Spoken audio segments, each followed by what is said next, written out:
Επιστρέψαμε λοιπόν.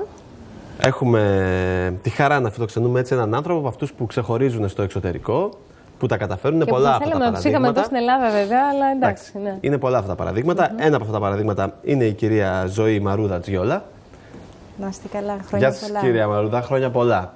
Είστε ένας από αυτούς τους ανθρώπους που λέμε ότι έφυγαν από τη χώρα τους, πήγαν έξω, διέπρεψαν εκεί, τα καταφέρουν πολύ καλά, αλλά δεν ξεχνούν την Ελλάδα και μάλιστα την εκμεταλλεύονται με την καλή έννοια.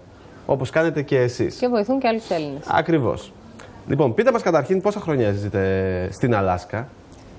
Η οικογένεια μου είχε φύγει από το 1984. Ήρθαμε από αυτή από Ζάκυνθο, κατευθείαν Αλάσκα. Από τα ζεστά στα κρύα. Από τη Ζάκυνθο στην Αλάσκα, ναι, είναι μια τρομερή αλλαγή, φαντάζομαι. Το αντέξατε αυτό?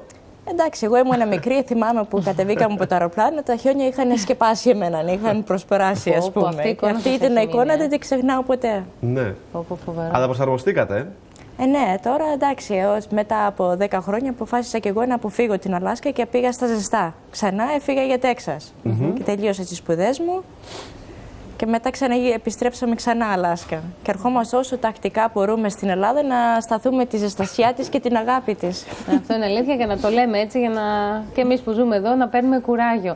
Τώρα, πώς ξεκίνησε αυτή η ιδέα που συγκεντρώνεται αγνά υλικά, τρόφιμα, έτσι, λάδι, πρώτες ύλες από κάθε γωνιά της Ελλάδας και φτιάχνετε εσείς ίδια τροφές για παιδάκια και για ηλικιωμένους? Ναι. Η ιδέα έχει ξεκινήσει όταν βλέπουμε στην Αμερική έχουμε πάρα πολλά παχυσαρκία παιδάκια. Και έχουν πάρα πολλά προβλήματα με την υγεία τους και με αυτή την ιδέα είχα πάρει τη ιατρική μου επιστήμη και όπως πρώτες γενναίες στην Αμερική έχουμε όλοι εστιατόρια και όπως μεγάλωσα εκεί λέω θα σμίξω λέω αυτές τα δύο μαζί και θα κάνουμε κάτι καλό. Με την ίδια στιγμή ξέρω ας πούμε στην Ελλάδα έχουμε πάρα πολλά προβλήματα με την οικονομία μας και την πολιτική μας και λέω πώς μπορώ να βοηθήσω κιόλας και την Ελλάδα μας που ξέρουμε έχουμε τα καλύτερα προϊόντα. Απλώς δεν διαφημίζονται. Και ήδη λέω, έρχομαι λέω στην Ελλάδα και λέω πού έχουμε το καλύτερο λάδι. Ξέρω στη Ζάκυνθο, ας πούμε, από τους δικούς μας τους ελαιόντες, λέω θα πάω έτσι. Ναι. Πάω στη Ζάκυνθο, μαζεύω το λάδι. Πάμε στη Χίο, μαζεύουμε τη μαστίχα που τα έχουμε για τα μπισκοτάκια μας, ας πούμε, που είναι για τα μωρά. Και έτσι λοιπόν μαζεύετε προϊόντα από όλη την Ελλάδα. Ναι, διαφορετικά μέρη. Από διαφορετικά μέρη, διαφορετικά προϊόντα και όλα αυτά μετά τα αξιοποιείτε, εμείς βλέπουμε και φωτογραφίες, τα αξιοποιείτε και προς όφελος των παιδιών φυσικά, γιατί κάνετε βρεφικές τροφές που πλέον είναι πολύ ποιοτικότερες από αυτές που κυκλοφορούν στο εμπόριο από άλλα προϊόντα. Δηλαδή είναι χωρίς συντηρητικά οι δικές σας τροφές? Καθόλου. Και την ίδια στιγμή δεν είναι κιόλας και στα ράφια, ας πούμε, είναι καταψυγμένα. Και όταν ας πούμε κάθε μητέρα λέει, εντάξει, ας πούμε έχουν οι συσκευασίες που είναι καταψυγμένα, που είναι μερικά γραμμάρια το κάθε ένα, ας πούμε, αναλόγως στην ηλικία, σε αστεράκια, σε στρογγυλά, σε διαφορετικά μεγέθη και έτσι. Εδώ βλέπουμε ένα μικρό που προτιμάει. Ο μπαμπίνος μας είναι αυτός. Ο γιος σας είναι? Ναι, ο μικρούλης μου. Προχωράει αυτό το πράγμα εκεί, έχει γίνει αποδεκτό? Έχει γίνει πάρα πολύ ωραίο. Πολλοί γιατροί δίνουν τη συμπαράστασή τους.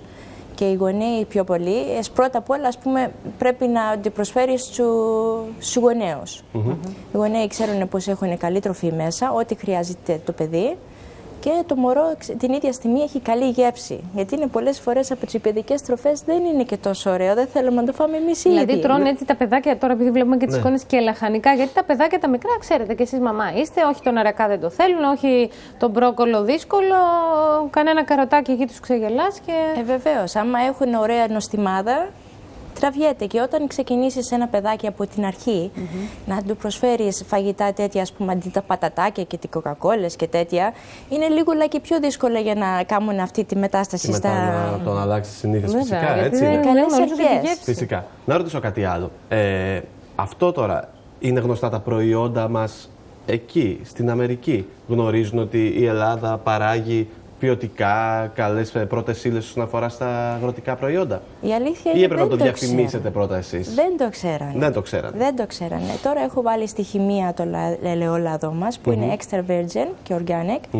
Και τους το ετοιμάζουμε, ας πούμε, όχι μόνο για να είναι μέσα στα συστατικά του φαγητού μας, αλλά και να την έχουμε και όλα σε άλλα εστιατόρια, άμα τα θέλουν, να τα βάλουν στα φαγητά τους. Γιατί όπως και να είναι, αυτό μπορεί να απλωθεί και να γίνει πιο μεγάλο. Άρα, βοηθάτε τους παραγωγούς και για ένα δίκτυο πωλήσεων, τους Έλληνες παραγωγούς. Δηλαδή, να έρθουν σε πρώτη επαφή με την Αμερική. Ναι. Το οποίο ενδεχομένως να εξελιχθεί, όπως είπατε, και σε άλλους τομείς, όχι απαραίτητα στις βρεφικές τροφές που ασχολείστε εσείς. Όχι, βεβαίως. Αλλά υπάρχει μια τεράστια αγορά την οποία μπορούμε να την εκμεταλλευτούμε. Μπορεί να πάει σε σούπερ μάρκετ, μπορεί να πάνε στα μαγαζιά, μπορεί να πάνε και στα σπίτια. Με πόσους παραγωγούς, κυρία Μαρούδα, συνεργάζεστε από την Ελλάδα? Αυτή τη στιγμή με 4 οικογένειες είμαστε. Όχι οικογένειας, ας το πούμε, είναι γιατί όσο και να είναι, ποτέ από μια εταιρεία δεν είσαι μόνο κατοικία, ας πούμε. Ναι, είναι προχωρίες. Και όσο πάει, όσους πιο πολλούς θέλουν να είναι μαζί μας και να μας δείχνουν τα προϊόντα τους και να μας σιγουρευτούν πως είναι τα καλύτερα και είναι και καθαρά, είμαστε πιο σε αυτή τη ζωή των ανθρώπων των Ελλήνων τι άλλαξε? Πέρα από το ότι έφυγαν τα προϊόντα τους, είναι στην Αμερική, μπορεί να τα γνωρίσουν, όπως είπατε, οι Αμερικανοί καταναλωτές, έτσι.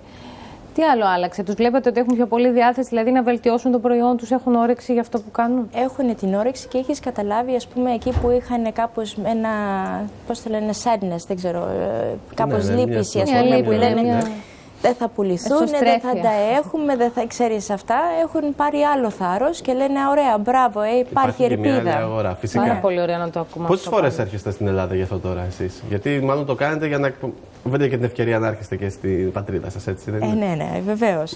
Την αγαπάμε την Ελλάδα μας. Όσο και μακριά να είμαστε, θέλουμε πάντα να γυρίσουμε. Έρχεστε κάθε χρόνο? Περίπου κάθε χρόνο, κάθε 1,5 χρόνο. Φέτος είχαμε την ευκαιρία και μείναμε 3 μήνες. Και μείναμε όλο τον καιρό που είχαμε τις ελιές που ξεκινήσαμε.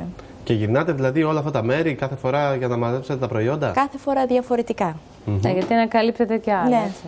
Γιατί τώρα έτσι στο μέλλον τι άλλο? Γιατί είπαμε τροφές ωραίες για παιδάκια, για ηλικιωμένους με αγνά ελληνικά προϊόντα. Κάτι άλλο έτσι που έχετε στόχο που θα θέλατε να πετύχετε από εδώ και πέρα? Αυτό που θα μου άρεσε ήταν όσο πιο πολύ μπορούμε να μεγαλώσουμε, ας πούμε, να φέρουμε, να γνωρίσουν οι ανθρώποι στην Αμερική ή να αντιφέρουμε και τον Μπαμπίνος, ας πούμε, στην Ευρώπη, θα ήταν η πιο μεγάλη μου χαρά. Και την ίδια στιγμή όταν μπορείς να βοηθήσεις, ας πούμε, τους ανθρώπους μας που είμαστε στη Ζάκηθο, γιατί δυστυχώς με τα πολιτικά είναι λίγο δύσκολα, αλλά μπορείς να κάνεις, ας πούμε, κάτι συγκεντρωμένο και να βοηθήσεις το κάθε σπίτι διαφορετικά, έτσι. Την επιστροφή στην πατρίδα τη σκέφτεστε? Θα μου άρεσε. Την δραστηριοποίηση εδώ πέρα, θα μου άρεσε να μάθει το παιδάκι μας πώς ζούμε εδώ πέρα, τη γλώσσα μας πιο καθαρά. Γιατί εγώ έχω φύγει από 3 χρονών. Ναι, βέβαια. Και σχολεία είναι καλά μόνο στην Αμερική. Μπράβο σας και συγχαρητήρια που κρατάτε επαφή και μια χαρά τα μιλάτε και τα ελληνικά. Λοιπόν, σας ευχαριστούμε πάρα πολύ. Να είστε καλά. Καλή συνέχεια. Πολλά. Πάντα έτσι με θετική άβρα και διάθεση. Με επιτυχίες πολλές. Σας ευχαριστούμε πολύ. Να έχετε καλημέρα.